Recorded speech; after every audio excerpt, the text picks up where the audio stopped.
Bonjour à toutes et à tous. En ce mois de novembre se déroule comme chaque année à la même époque l'opération 11-11-11. L'édition 2020 de cette action est bien évidemment marquée par la pandémie de Covid-19 qui a provoqué une récession économique mondiale et risque de plonger 70 à 100 millions de personnes supplémentaires dans l'extrême pauvreté. Comment reconstruire un monde après Covid qui soit plus juste et plus durable ? Pour en parler, nous recevons aujourd'hui Arnaud Zacharie, secrétaire général du CNCD 11-11-11.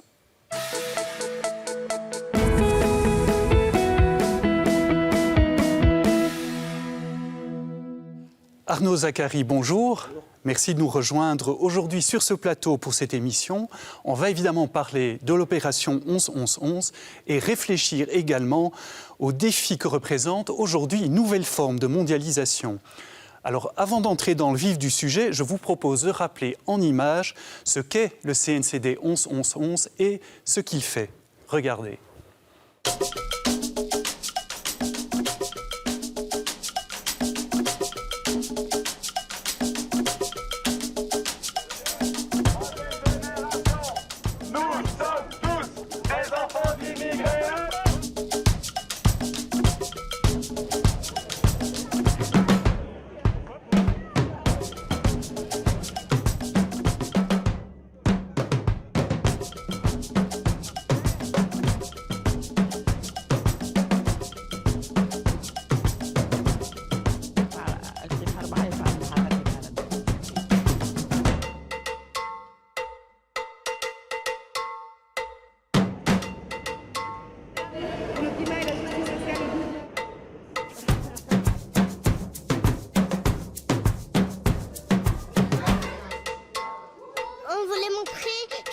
C'est pas bon.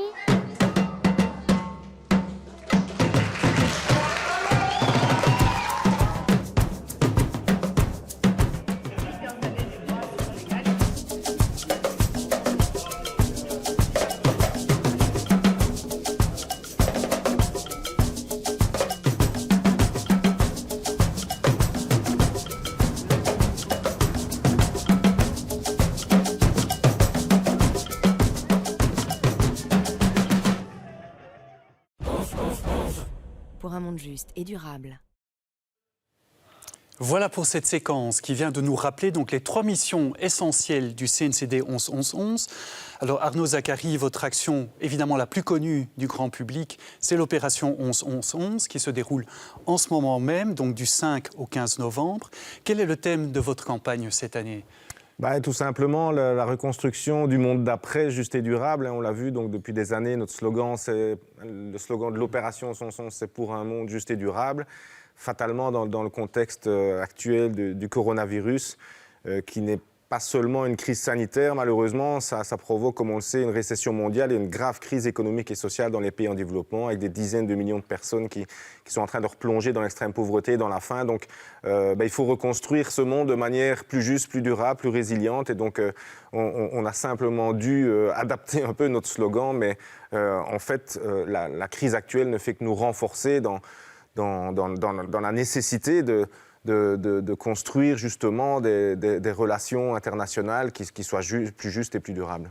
Alors on va développer ces différents thèmes que vous venez d'évoquer. Évidemment, la pandémie de Covid-19 montre de manière particulièrement dramatique à quel point en fait la prospérité économique mondiale justement et le développement dépendent de la justice sociale, mais aussi d'un équilibre environnemental. Tout ça est lié finalement. Ah, ça c'est clair. Donc on a souvent eu le nez sur les taux de croissance économique. On se rend compte qu'un minuscule virus met à terre toute l'économie mondiale. Donc on se rend compte en effet que les indicateurs de santé et leurs racines écologiques et sociales sont absolument fondamentales pour notre prospérité et qu'à contrario, espérer construire une prospérité économique sur un système qui détruit nos écosystèmes est une dangereuse illusion et on en mesure le prix aujourd'hui.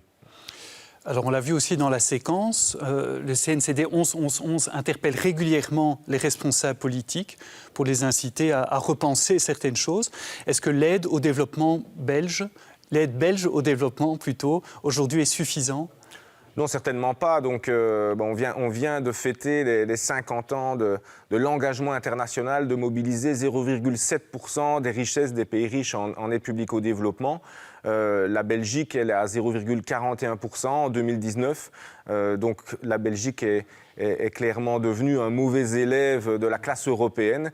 Et donc, on demande à la Belgique de revaloriser le rôle de l'aide au développement et d'enfin respecter cet engagement. 0,7% de nos richesses, c'est quand même pas énorme. Et de nouveau, quand on voit dans quelles interdépendances nous sommes liés, c'est dans notre intérêt aussi d'avoir la prospérité et la paix dans notre voisinage. Alors, cette année, l'opération 11-11-11 est soutenue par le dessinateur et caricaturiste bien connu Pierre Kroll. Je vous invite maintenant à découvrir son témoignage dans une séquence réalisée par l'équipe du CNCD.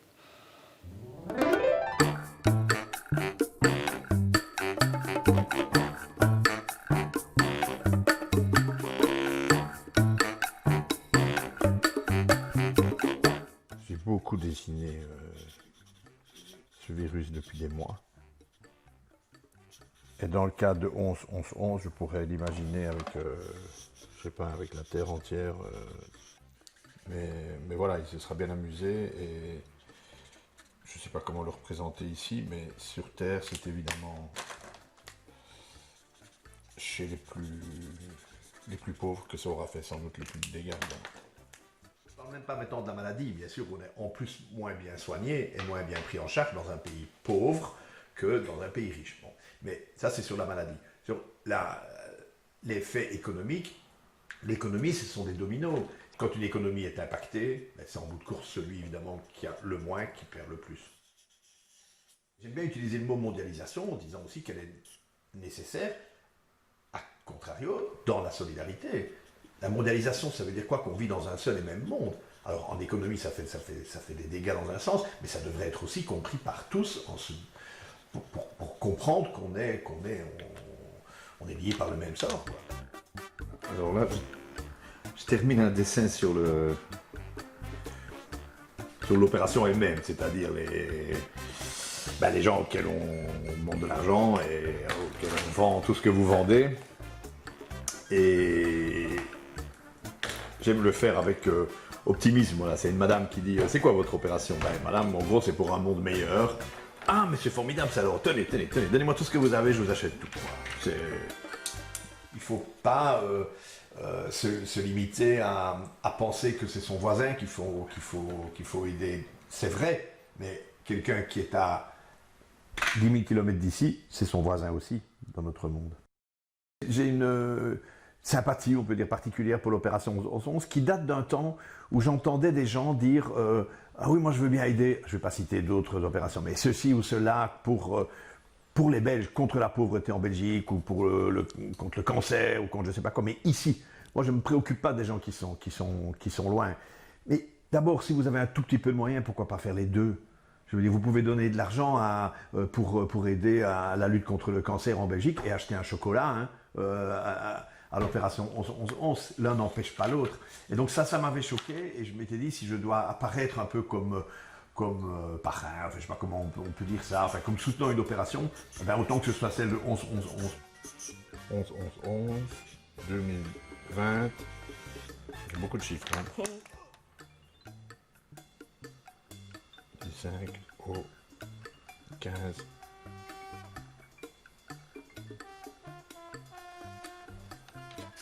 Alors moi ce que j'aime bien aussi dans les actions, comment est-ce qu'on dit, caritatives et tout, c'est qu'on invente de plus en plus de façons qui vous coûtent rien, qui ne sont pas emmerdantes, quoi.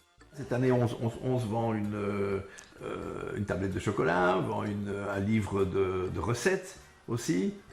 Voilà, au lieu d'acheter un livre de recettes d'un gros éditeur que vous ne connaissez pas, achetez celui dont les bénéfices iront à 11-11-11. On peut se faire plaisir en faisant du bien en même temps. C'est parfois possible, alors profitons-en. Pour un monde juste et durable. Voilà, donc en résumé, mangez du chocolat et faites la cuisine pendant ce mois de novembre grâce à l'opération 11-11-11. Donc Pierre Kroll évoque aussi évidemment la nécessité, Arnaud Zacharie, d'une autre mondialisation, hein, donc qui irait plus dans le sens de la solidarité entre les peuples. Alors évidemment, grande question. Qu'est-ce qu'il faudrait faire pour que le monde, après la pandémie, soit plus solidaire, plus juste, plus durable qu'avant le coronavirus? À quel niveau est-ce qu'il faut agir? Comme je l'ai dit, donc il faut d'abord se rendre compte de l'évidence, c'est que la santé est non seulement précieuse pour chacun de nous, mais pour l'ensemble de notre société. Et la santé, elle dépend des racines écologiques et sociales. On sait que les pandémies sont favorisées par la destruction de la biodiversité, par exemple, mais on sait aussi que quand une pandémie arrive, ce sont les plus pauvres, les plus vulnérables qui sont les premiers impactés. Donc ça veut dire qu'il faut mettre en œuvre des politiques qui vont non seulement garantir une prospérité partagée, avec des politiques de protection sociale ou de justice fiscale qui vont garantir qu'il y aura une cohésion sociale et éviter l'explosion des inégalités, mais il faut aussi s'assurer que cette prospérité est soutenable. Et donc c'est investir dans les énergies renouvelables, c'est respecter la biodiversité et concrétiser cette transition écologique et sociale que nous souhaitons tous pour ce monde d'après juste et durable. Donc voilà, on a vécu dans une mondialisation qui a entraîné une croissance des richesses d'une minorité, mais au détriment d'inégalités sociales, au détriment de la destruction de l'environnement, au détriment de l'instabilité financière internationale. Il faut maintenant une autre mondialisation parce qu'on a vu aussi que les perdants de la mondialisation pouvaient se rebeller et promouvoir des discours identitaires, de repli national populiste. C'est certainement pas de cette alternative-là dont on a besoin. Ce dont on a besoin, c'est tout simplement de mondialiser les normes sociales et environnementales, de mondialiser le travail décent, de mondialiser la justice fiscale, par exemple. Alors pour les citoyens que nous sommes, les citoyens lambda, ce défi semble parfois énorme. Alors qu'est-ce que, en tant que citoyen, là où on est concrètement, qu'est-ce qu'on peut faire pour participer à ce changement ? Là, c'est des organisations comme la nôtre servent précisément à ça. Donc, comme ça a été expliqué, on est une coupole de plus de 80 ONG, mais on est aussi un mouvement citoyen avec des milliers de citoyens, de volontaires qui sont présents dans quasi toutes les communes. Donc, ça veut dire... Concrètement, l'opération Sons, elle permet de financer plus de 200 projets par an dans 40 pays en développement, mais ce sont des projets d'agroécologie, par exemple, qui permettent à la fois de garantir le droit à l'alimentation des populations, mais d'éviter l'utilisation d'engrais chimiques, de pesticides qui sont mauvais pour l'environnement et mauvais pour la santé des agriculteurs. C'est aussi développer des systèmes de protection sociale, d'assurance santé. Donc, on a vu dans nos pays qu'en période de choc économique et social, comme on le voit actuellement, un système performant de protection sociale est un amortisseur absolument fondamental, mais les 3/4 de la population mondiale n'ont pas accès à cette protection sociale. Donc l'opération Sons, en y participant, on permet de financer des projets concrets dans les pays en développement, mais on a vu aussi qu'on organise des mobilisations citoyennes, des interpellations des décideurs politiques pour qu'il y ait des décisions qui soient prises à l'échelle belge, à l'échelle européenne, mais aussi dans les organisations internationales, pour faire de ce monde d'après juste et durable une réalité. Les solutions, en fait, elles sont connues, on les connaît depuis plusieurs années. Ce dont on a besoin, c'est de la volonté politique, et si possible, la volonté politique internationale. Mais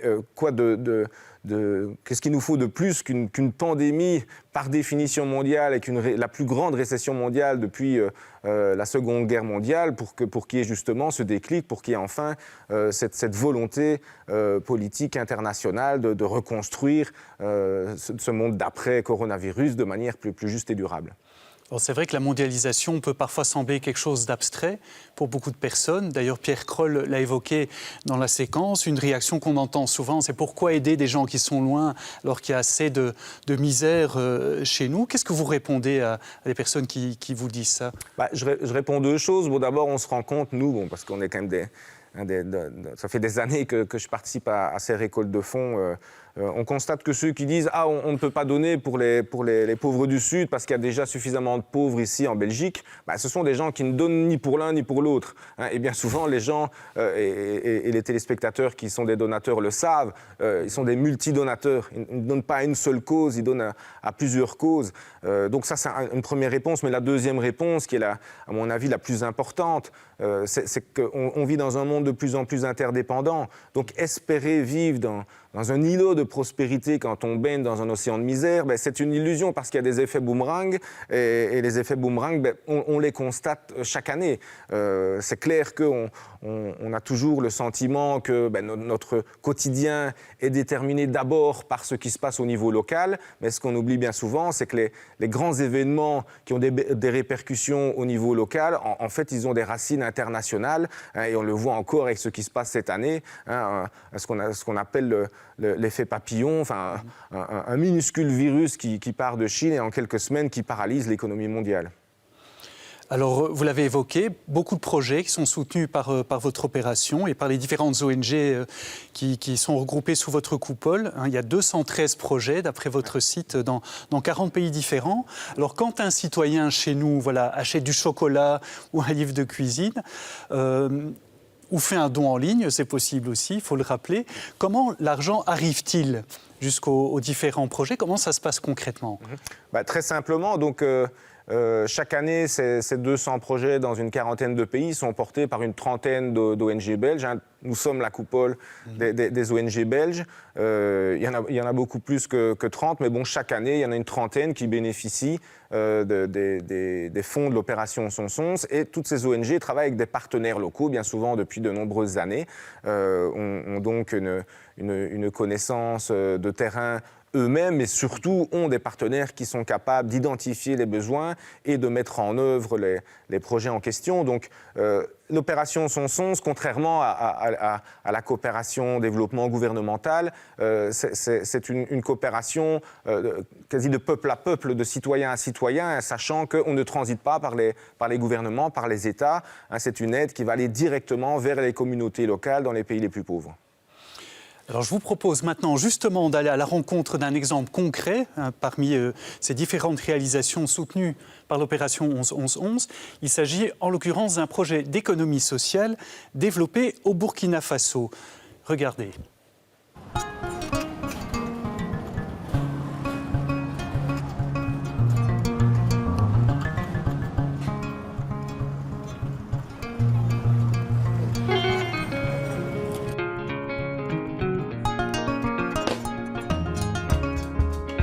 Ça, c'est les balles que nous recevons directement de la Belgique pour tri.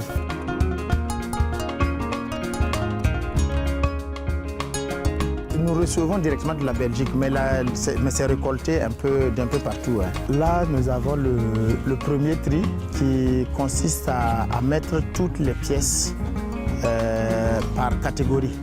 Ça veut dire, vous avez ici les pantalons, toutes les chemises sont ensemble, tout ce qui est t-shirt ensemble. Et c'est comme ça pour tous les articles qui existent. Une fois que ces bacs sont pleins, il y a des postes de tri. Et les postes de tri, les responsables viennent, comme celui-là, viennent remettre un bac et retournent avec son bac plein pour tri. Et je vous explique au poste directement pour que vous voyez. Alors, le poste de pantalon, par exemple, il va nous trier en pantalon coton, pantalon femme, pantalon jean, pantalon tergal.